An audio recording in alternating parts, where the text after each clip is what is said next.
Praise lord. దేవుని శ్రేష్టమైన నామమునకు మహిమ కలుగునుగాక. దేవుని పేరట మీ అందరికీ హృదయపూర్వక వందనాలు తెలియజేస్తున్నాను. ఈ ఉదయకాలము దేవుని వాక్యాన్ని విందాం. ఆదికాండము 39వ అధ్యాయము 20వ వచనము.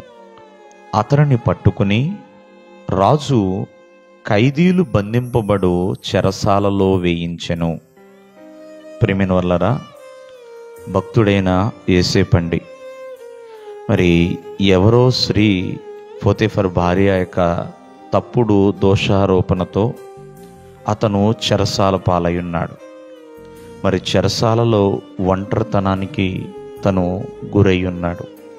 ప్రియమైన వాళ్ళరా, ఈ రోజున మనము ఆలోచించేద్దాం. యోసేపు జీవితాన్ని బట్టి మనము ఆలోచన చేస్తే, యోసేపు అన్నదమ్ముల ద్వారా బయటికి వెళ్ళిన తర్వాత మరి తను ఒంటరి జీవితానికి గురైపోయాడు. యాకోబు కుమారుడుగా తను జీవించినంత కాలము చాలా సంతోషంగా ఉన్నాడు, చాలా ఆనందంగా ఉన్నాడు. కానీ తన సహోదరులు మరి అతని మీద ఎంతగానో బాధను వ్యక్తం చేసుకుని, కోపాన్ని వ్యక్తపరిచి అతనిని ఐగుప్తికి పంపించేస్తారు, మిద్యానీయులకి అమ్మివేస్తారు. మరి అక్కడ కూడా ఎంత ఒంటరితనాన్ని అనుభవించుంటాడు యోసేపు. ఒకసారి మనం ఊహిస్తే మరి తన జీవితంలో యోసేపు ఎంతో ఒంటరితనానికి గురైపోయి ఉన్నాడు. ప్రియమైన వాళ్ళరా, అన్య దేశములో చెరసాలలో తను ఎలా జీవించి ఉంటాడు. కానీ ఎవరు తనను విడిచిపెట్టినా దేవుడు మాత్రము యోసేపుని విడిచిపెట్టలేదు. ప్రియమైన వాళ్ళరా, యోసేపునికి దేవుడు తోడుగా ఉన్నాడంటే గల కారణము, యోసేపు తన జీవితంలో తండ్రిని కోల్పోయినా, అన్నదమ్ములు కోల్పోయినా, ఇంటి వారిని కోల్పోయినా ఎప్పుడూ యథార్థతను విడిచిపెట్టలేదు.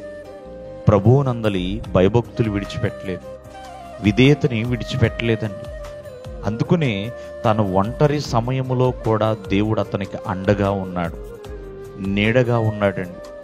కావున ఈ ఉదయకాలం ముందు ఆలోచించండి. యేసు ప్రభువుని రక్షకుడిగా అంగీకరించిన వారందరూ కూడా ఎన్నటికీ కూడా ఒంటరి వారు కాదు. సదాకాలము ఆయన మనతో కూడా ఉన్నాడు.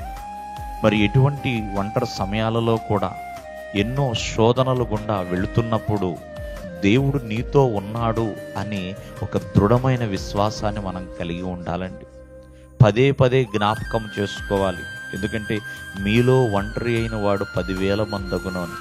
ప్రియమైన వాళ్ళరా, దేవుడు నీకు తోడై ఉంటాడు, దేవుడు నిన్ను బలపరుస్తాడు. ఏ దేశంలో ఉన్నా, ఏ స్థలములో ఉన్నా, ఎటువంటి సమయములో ఉన్నా ప్రభువు నీకు అండగా తోడుగా ఉంటాడు. కాబట్టి ఒంటరితనముగా ఎప్పుడు కూడా బాధపడవద్దు. దేవుడు మిమ్మల్ని ఆశీర్వదించును గాక. ఆమేన్.